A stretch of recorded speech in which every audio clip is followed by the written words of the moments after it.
Étrangement, le président Macron, qui avait théorisé la raréfaction de sa parole, n'a pas profité de l'entretien avec Laurent Delahousse sur France 2 pour livrer une annonce nouvelle. Ce fut une aimable conversation au cours de laquelle le président commenta actions, notamment le One Planet Summit qui s'est tenu mardi dernier à Paris.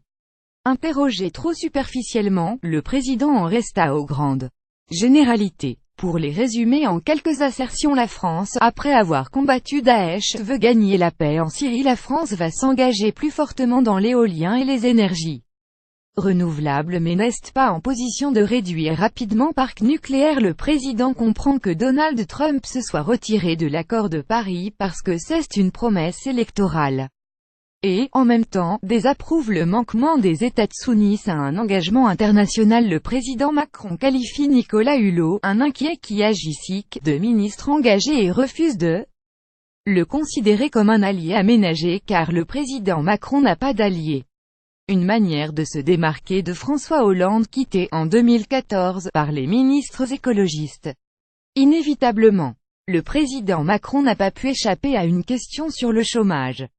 Et sa réponse n'a pas non plus été d'une grande surprise. Les effets des réformes prendront de temps. Ce n'est pas tout à fait un engagement à inverser la courbe du chômage, comme naguère Hollande, mais ça y ressemble quand même un peu.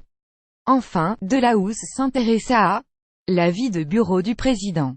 Et celui de Chie confirmait ce que la presse a écrit 100 fois en long, en large et en travers. Oui, il travaille la nuit et dort peu et possède 2 bureaux, l'un d'apparat, l'autre plus personnel où s'accumulent les dossiers, le désordre. Je fais ce que j'ai dit que je ferai. On comprend à cette énumération qu'il ne s'est pas dit grand-chose. Le seul vrai message de cet entretien a été répété 2 fois: je fais ce que j'ai dit que je ferai.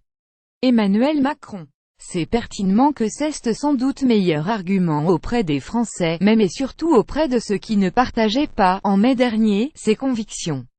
Il capitalise sur cette forme de rupture avec ses prédécesseurs et n'ignore pas que, 7 mois après élection, sa légitimité démocratique demeure forte précisément parce qu'il ne s'éloignait pas de sa feuille de route. Une seule innovation: la forme. Emmanuel Macron a reçu Laurent Delahousse debout et l'entretien se déroula sur un mode péripatéticien. En somme, Macron, tout en devisant, et passant d'une pièce à l'autre, raccompagna doucement invité vers la sortie. L'idée n'est pas mauvaise en soi. La conversation paraît plus naturelle. Mais elle donne le sentiment que l'entretien n'a pour but que de sortir le journaliste de l'Élysée. De nombreux sujets pas abordés, de nombreuses questions, plus pointues, ont été ignorées. On aurait pu demander au président la raison du débauchage d'Olivier Dussopt qui, 3 jours avant d'entrer à Bercy, avait voté contre le budget. Bizarre pour un homme qui jugeait dépasser les manœuvres politiciennes de l'ancien monde.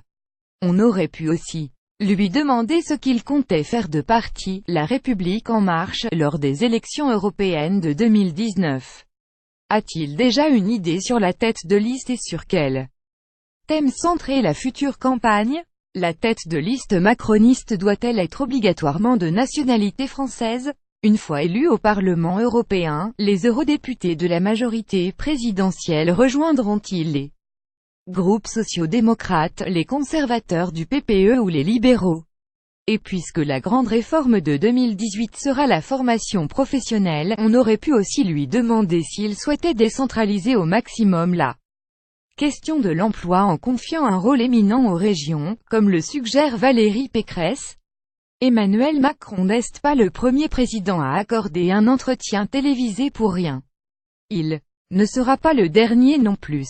Disons qu'après avoir fustigé le bavardage de François Hollande, on s'attendait à une parole présidentielle plus porteur de sens.